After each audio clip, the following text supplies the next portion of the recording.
Live from WTOC, the Southeast News leader. The News Now starts on WTOC Plus.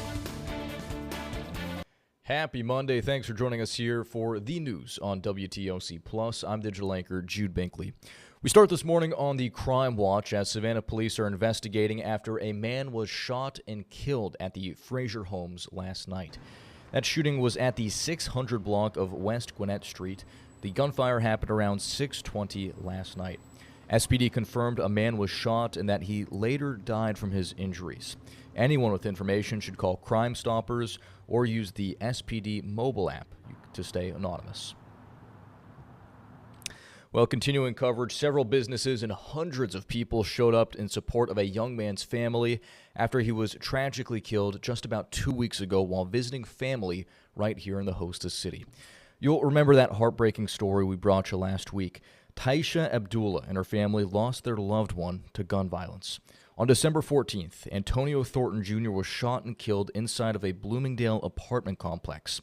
His family calls him TJ, and TJ was visiting from north of Atlanta to see family in Savannah when he was shot and killed. Now, that family held a graduation homegoing ceremony Saturday in his honor, as TJ was set to graduate in May.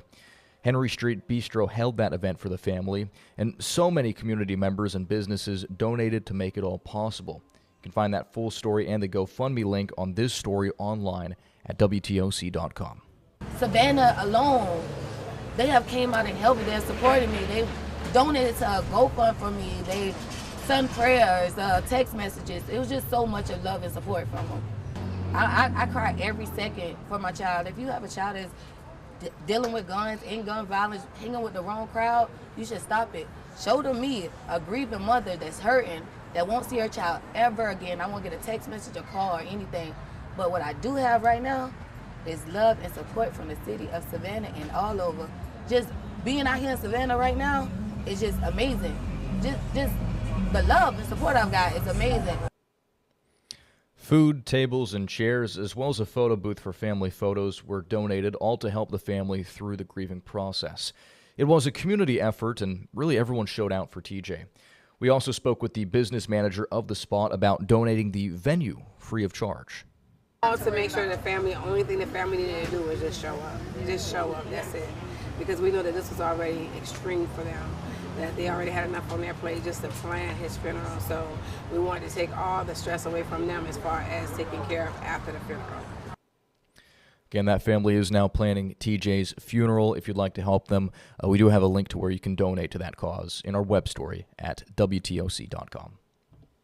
And following that ceremony, the GBI actually announced an arrest in TJ's murder, a 16-year-old from Savannah named Franklin James Jr. James Jr. has been arrested on multiple charges, including felony murder, aggravated assault, armed robbery, and 2 counts of possession of a firearm. He's been booked into the Savannah Regional Youth Detention Center. Despite being a juvenile, James will be prosecuted as an adult. A mugshot will not be available for him, though, because he is a minor. Stay tuned as more developments come in this case. Well, this is a story we were following quite a bit late last week. We are continuing coverage on the Professional Hockey Players Association. The ECHL, announced Saturday that they have reached a tentative deal on a new collective bargaining agreement. This all comes after the cancellation of ECHL games in Atlanta over the weekend and a strike by the Savannah Ghost Pirates, which forced the cancellation of Savannah's Star Wars night at Enmarket Arena on Friday. That agreement still needs to be ratified by the Players Association membership and approved by the league's Board of Governors. Pending votes, players are expected to report to their teams in good faith and prepare to return to the ice. Well, the State Department of Public Safety says 13 people died in crashes during the Christmas travel period. Officers also cited 239 people for driving under the influence. That's up from over 100 people as of Friday's count. Another 444 people are facing citations for distracted driving. And we are now just days away from New Year's Eve, and many people across the Coastal Empire are gearing up to ring in 2026. As the festivities begin, officials are urging caution for those who plan to drink while they celebrate. December is actually designated as National Impaired Driving Prevention Month because Christmas Eve and New Year's Eve are two of the most celebrated days of the year. Not only are they some of the most celebrated, but they're also the deadliest.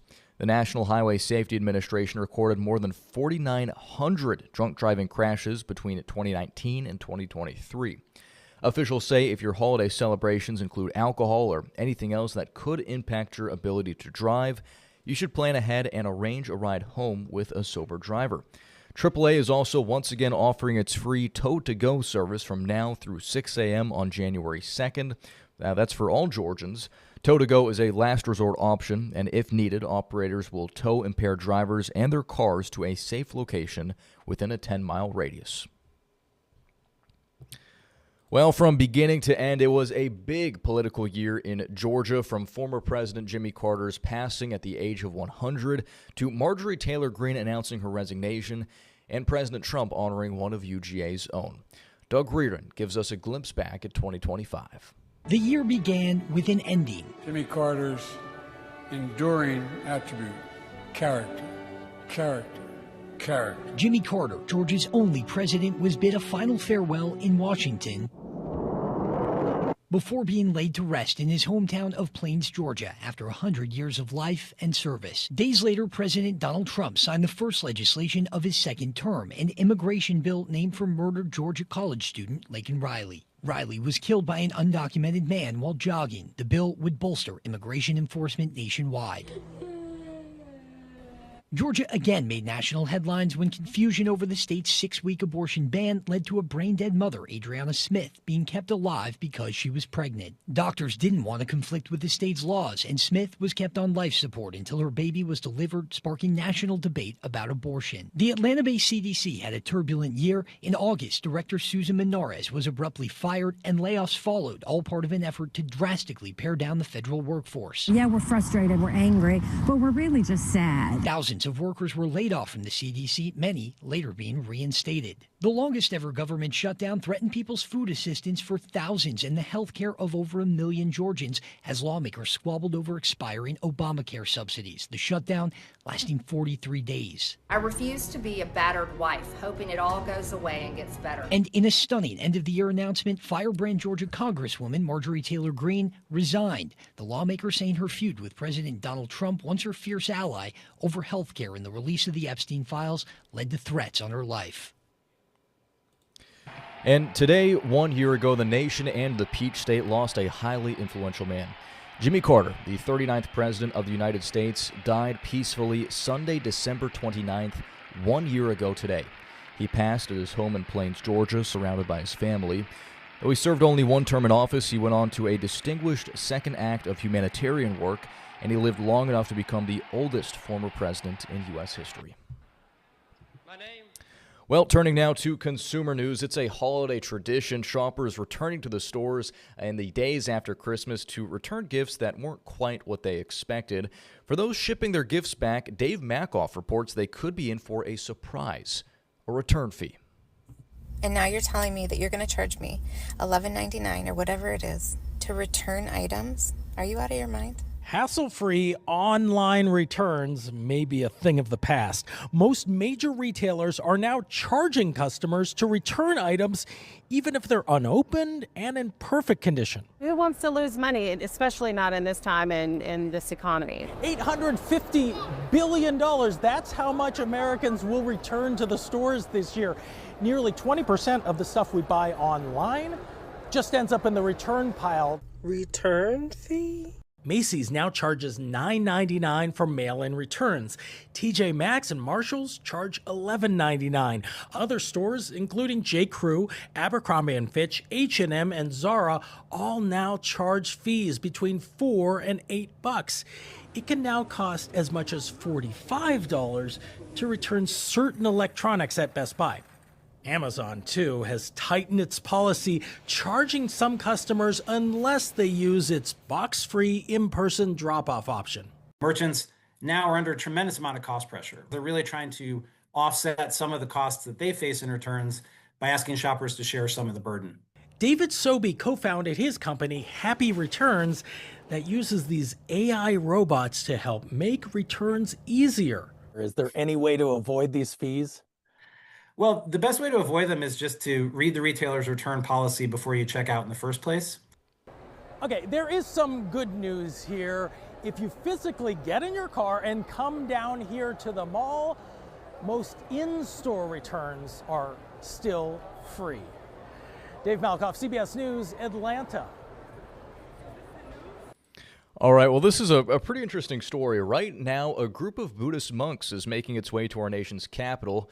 And believe it or not, those monks are actually traveling on foot.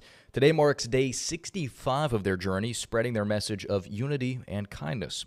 Now, our sister station caught up with them in Luthersville. That's a small town in Meriwether County, about an hour south of Atlanta. They left from Texas in late October, began their walk, and spent the last 10 days in Alabama. Plenty of people came out to watch yesterday as the monks moved through, saying that they just wanted to catch a glimpse. Well, I have seen a lot of sufferings around us, many years, and so I think that this is the right time for us to do something to support our country. I really don't know the reason. All I know is for peace, and I'm thinking they're trying to make peace within the world. The group continued along State Highway 54 and 4 hours later arrived in Sharpsburg, where they spent the night. They are expected to walk through Clayton County today. And finally, Christmas may be over, but hold on a second. Don't toss that tree. You should donate it. Oatland Island is accepting real Christmas trees. It's all for a good cause, as you can see in this video. The trees will be for animal care, conservation, and enrichment. You can drop yours off during regular hours from 10 a.m. to 4 p.m. until Friday, January 16th. They will be closed New Year's Day, however. Staff are asking for no spray painted trees, no fake snow, and any hooks on them, of course, should be taken off. So, of course, they won't be taking fake trees as well. But if you do have a real, genuine Christmas tree, head on over this week and get rid of it so you can have, you can see that bison, I think, playing with it. That's really something else. All right, and with that, we are going to wrap things up here for the news on WTOC Plus. We appreciate you spending part of your morning with us. We'll be back in just about 45 minutes at the top of the hour with another round of stories, as well as with an extended look at your forecast, because it does look like, even though we've had a couple of warm days around Christmas, that is going to be really changing over the next couple of days. So Andrew Gorton will be joining us to break that down, so stay tuned. And in the meantime, you can always head on over to our website to get the latest updates at WTOC.com. Thanks for watching, and we'll now join Local News Live in progress.